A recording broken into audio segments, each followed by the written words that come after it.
こ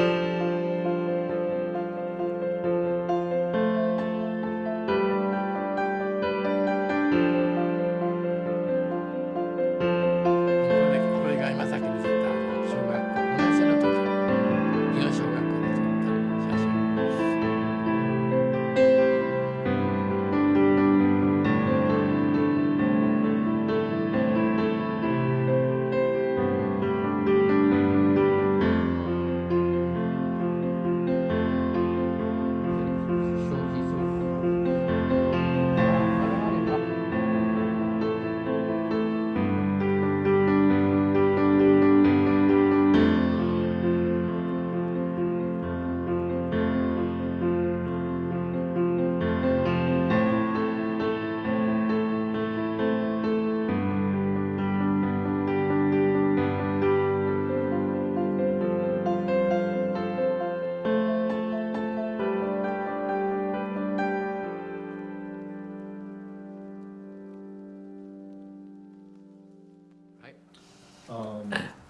You've been through wars in very different ways. Internment, Hiroshima, came back in the post-war U.S., discriminations, Vietnam War, PTSD. You've seen it all. Why peace movement? Why do you do this Fred Korema's Day movement? How did it start? What is your motivation?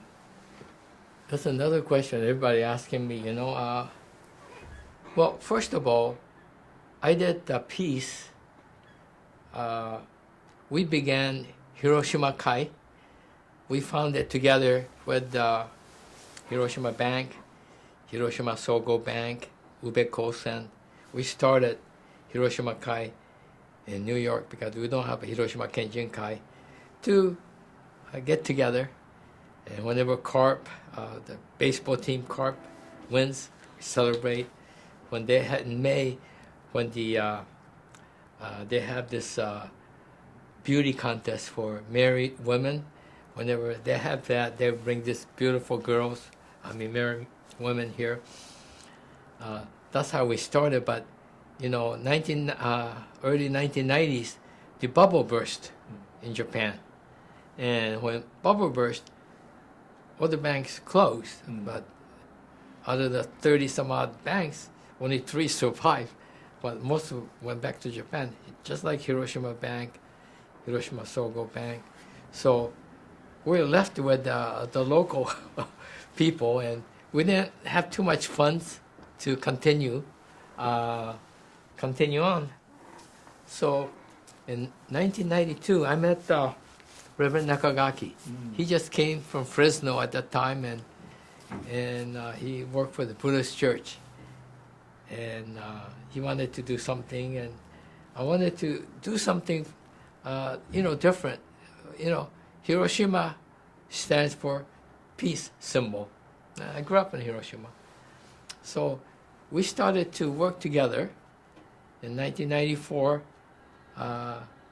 he asked me to speak on behalf of Hiroshima Kai. So we did the big one, first big one. That was, I think, the commemoration of the 50th. And we did that at the Riverside Church, silent march and everything else. That started it all. And at that time, I asked the mayor of Hiroshima, at that time it was Hiroka. He couldn't speak English that well. So he was sent a peace declaration in Japanese. And I had the hardest time translating that. I myself couldn't do it, but I was able to do that. And then when he left, Mayor Akiba came. He was very fluent in English, and I think he got a master's from Tufts University. So he would send that in English, so it was easy for me to read that. And Mayor Matsui came. He's also very adept in speaking English, so that kind of helped. But anyway, what we did together started this entire peace program.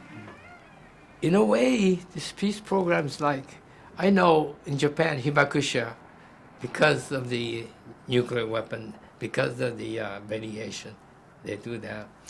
To me, in a way, it's like a therapy for me. like I'm exposed to Agent Orange, like, and every time I read Peace Declaration, do this, kind of give me relief, uh, so it was for me a therapy in a way. And not only that, I do have my relatives who suffered atomic bombing, and they should never be forgotten. So I could kill two birds at one time. So we continue on. And this year is going to be, I think it'll be 29th year together. That's how the peace thing started. I have about 30 pictures of hibakusha, and they're getting pretty old. They're getting wilted.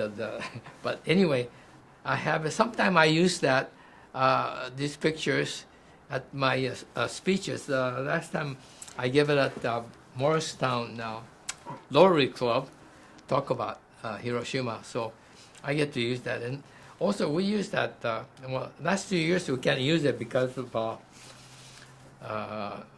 the COVID-19, but we used to take the picture, we used to march. And again, to show that, these things did happen, but we Americans, we dropped it.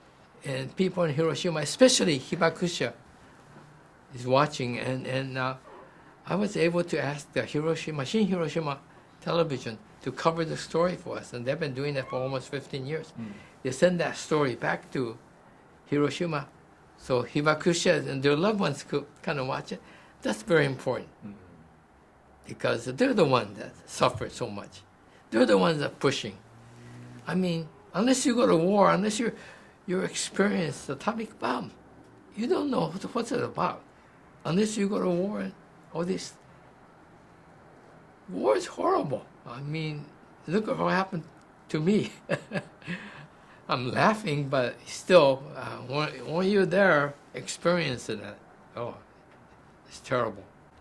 And afterwards, when you come back with PTSD, Agent Orange, cost taxpayers so much money to provide for me.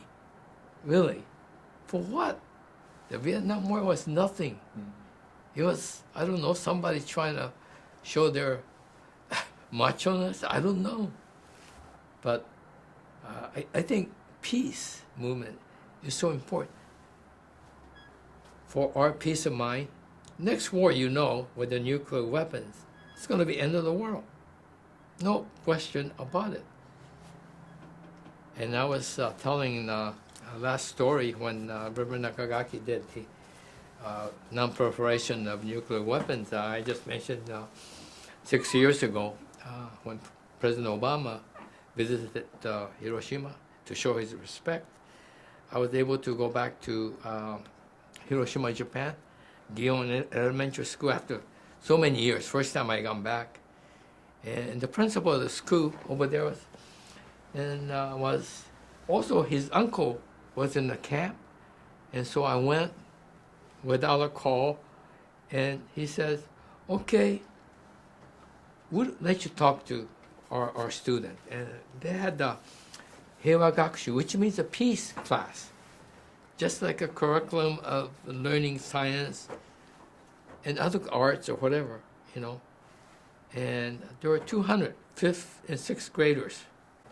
And I was able to talk about war, like Vietnam, what happened because of the war in camp. And these students, Heiwa Gakushu students, their grandparents, maybe grandparents, they're the victim.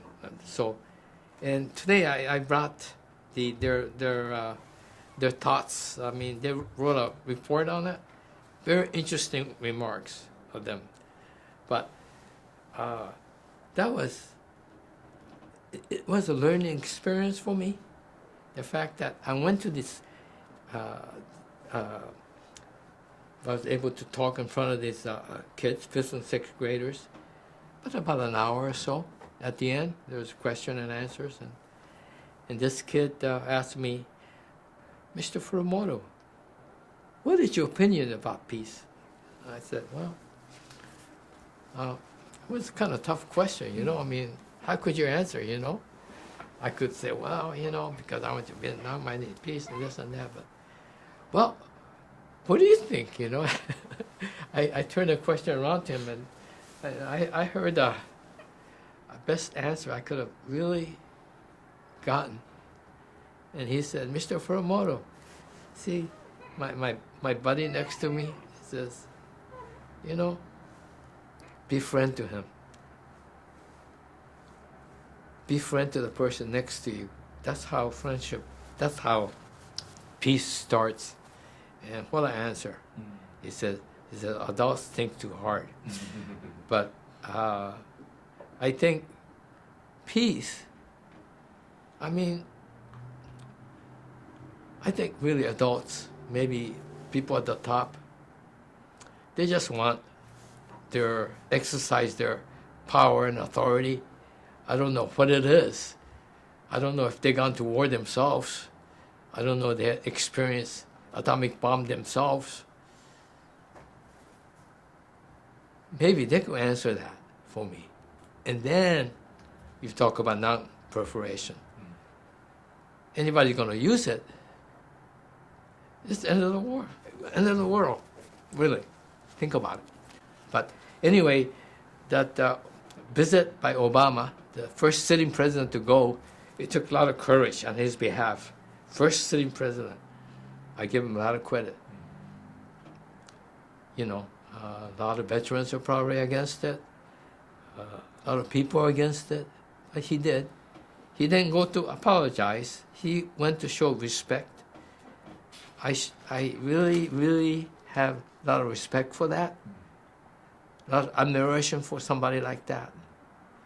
But at the same time, I was able to talk to these Heiwa class, which I think is very important.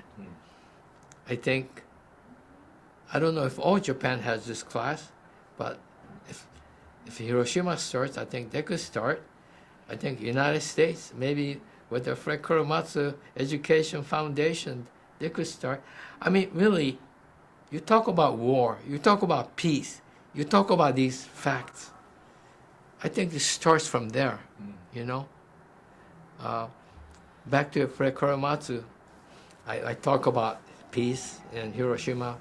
Fred Kuromatsu, when Donald Trump took over and became a president about 6 years ago, there was a Muslim tribal band. During that time, I testified at the New York City Council because I'm one of the survivors. There aren't too many survivors. I don't know how many survivors, so there were. I testified, and it took them about 2 years. I mean, 2 years or so to approve it, but they were able to approve it. That kind of got me started. I think that travel ban, similar thing that happened to other Americans. It shouldn't be happening. And back to your question, 80 years of Executive Order 9066. That shouldn't happen to anybody because this is a fabricated report. This lady named Aiko Herzak Yoshinaga discovered this after marrying for the third time with a U.S. Army officer, Caucasian, and she was working in Washington, D.C. She found a damaged fabricated report that says Japanese American was not danger. And then they had fabricated report to Supreme Court. On the bottom, the entire thing was the racial discrimination. I received the apology letter from President Clinton back in October 1993. It was actually the Civil Liberties Act of 1988 was signed by President Reagan. It took about 5 years because they give us monetary compensation. But in it, it says racial discrimination. Because of the racial discrimination, we apologize. The president himself admitted something like this shouldn't happen. And then look what happened 6 years ago. Travel ban. This shouldn't be happening. My family went through hell. And I hear about it. And I thought, well, camp, I thought, you go to camp, summer camp, and you enjoy yourself. That's far from it. I found out about it. I went to the Pilgrim about the camp. More I read it, more I study. This happened in America, in American soil. Not in North Korea. Not in Nazi Germany. This happened here. Unfortunately, not too many people knows about it, and I lecture at different colleges, different organizations. And today I was talking to Keiko, and she says, people in Japan don't know about it. Well, I think just like nuclear weapon, atomic bomb, it has to be exposed. It has to be told. I mean, going through something like this for 4 years, being locked up, losing dignity, losing everything, it shouldn't happen to any other American. But there's a constitution that we can safeguard. It is a great country. I was able to dream the American dream, just like my father did, but he lost everything because of the Executive Order 9066. So this is important. 80th year. This happened in America. You gotta let everybody know. I don't mind doing this in the grassroots level, but I am doing this on a grassroots level. You go to the top. I try my best to go to the top. I'm trying New Jersey. I got all the way to state senate. They passed it. I'm waiting for assembly to pass it. It's like pulling your hair out. But you have to do this. I mean, education is very important. Like Keiko said, education. You have to let them know what's going on. Events, like Fred Kuromatsu Day. But in order to get events, you have to get approval from the government. You have to try. It's like a lot of work, but you have to do that. And all these people of Executive Order 9066, internees are dying. I'm 77. And people who's like 90s and 100, I mean, their mental faculties are gone, so they cannot talk about it. So we have to really talk about it. And what a way to do it. We will have to. And I really appreciate what you and Keiko are doing. You're trying to propagate what was unfair to human being, humanism.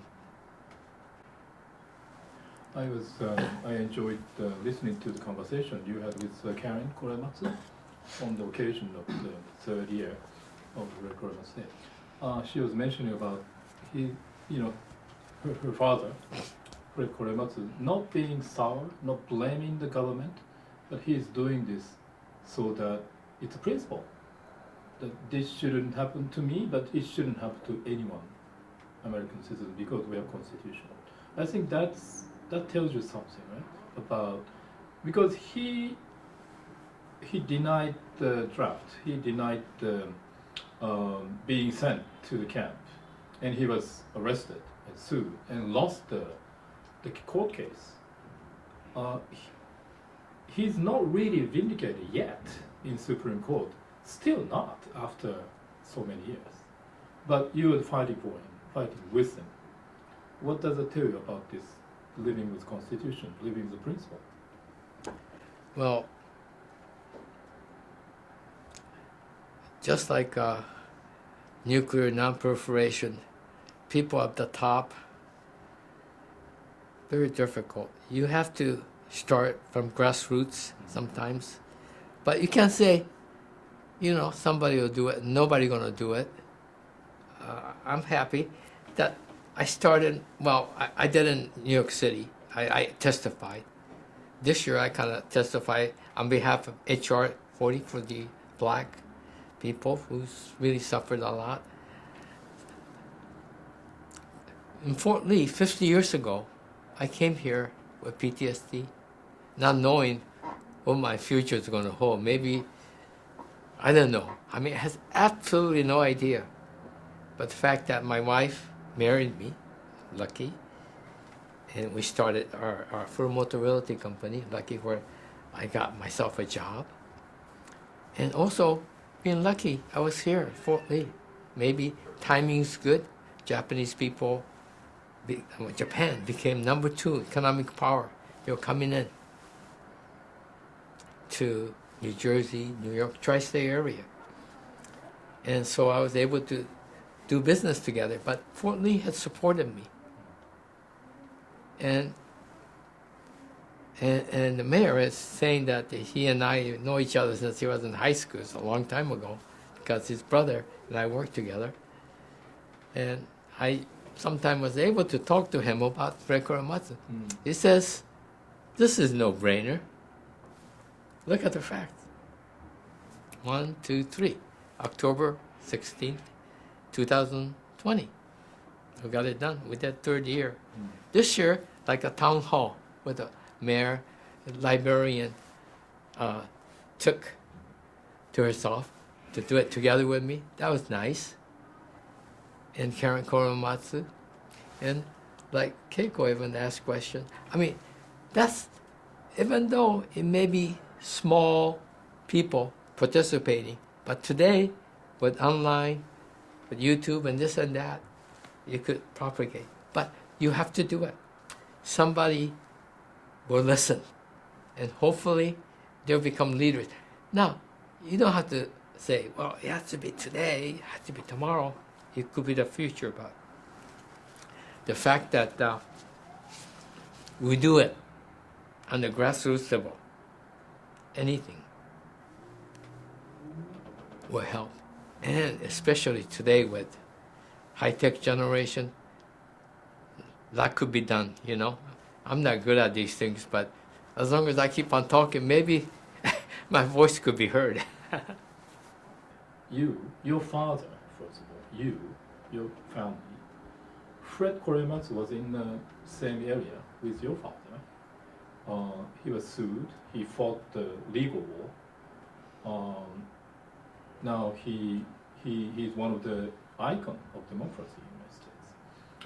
All throughout, you fought the war for the United States, but all throughout, it's about being free and equal and being true to the Constitution we have here in the United States. Isn't that your life? Absolutely. We all strive for that. And that's why, you know, these immigrants come in, risking their life to come in, because they said, well, if you go to America, you have this opportunity. Well, we got to show it. This is the country. And, you know, we cannot give up. We have to safeguard our Constitution, one way or the other. But can't talk about it. You got to keep on doing it. And I really appreciate what you're doing. You're doing to propagate what is right with the truth. And we should be all in the same page. Watched all kinds of, YouTube videos. You did lectures for students, college students, and then you always have the stars and stripes as a background. I'm thinking that's a very powerful message, but I wanted to know why and then how you come up with the idea to have the American flag. Well, America the Great, I mean, that stands for our Constitution. Freedom. That stands for something. I want people to understand what is it about. That's my symbol. That's our Constitution. And I believe in it. And I want everybody else to believe in it. And then, I think it's a little similar question that I asked on January 30th event. But why would you think that there is, still a lack of education about what happened to Japanese Americans? And then mostly Asian people, it's still going on. Well, this country, all the new kids on the block have a hard time getting into it. Mm. But that's not the, answer, because you're different. But I think what we have to do is that, I don't know, education, that's such a good question. I mean, really, really profound question.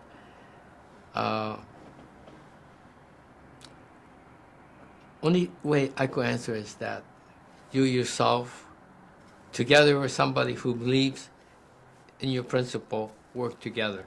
Like Karen Korematsu said at the Fred Korematsu Day in Fort Lee. I think that's the only way. I mean, yeah, a lot of people are discriminatory, but we have to go beyond that. Not easy, because it's there today with the Asian hate crime. People are beaten up for nothing. These are all the political leaders. They should stand up for what is right, like Taku says, what is right. They don't do that. So I have to keep on attacking. It's so important because of we're living this time in United States, in Japan too. Government sometimes just go around the constitution and do whatever they want, create That's a it, law, right. discriminate against certain Right. kind of people, but through patriotism is your allegiance to the constitution, not to your president. No, absolutely not. Politician. He's our servant. Right. What did you do? How did you celebrate your 50th anniversary day? Uh, 2 days ago?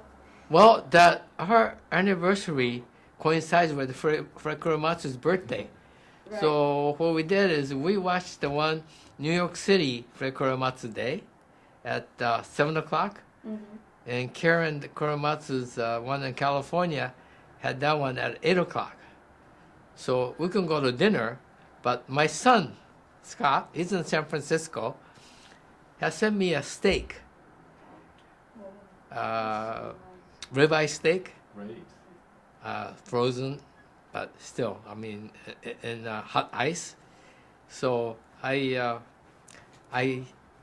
cook, and before the Fred Korematsu started, so she and I had a steak, and because of the Omicron, I was supposed to take her to Hawaii because we went there for honeymoon and we went there for 25th year, but this is going to have to wait. Maybe sometime during this year we get to go, but we'll see. But Fred Korematsu Day and our anniversary are the same, so we'll probably be doing our events on that day, but it's okay.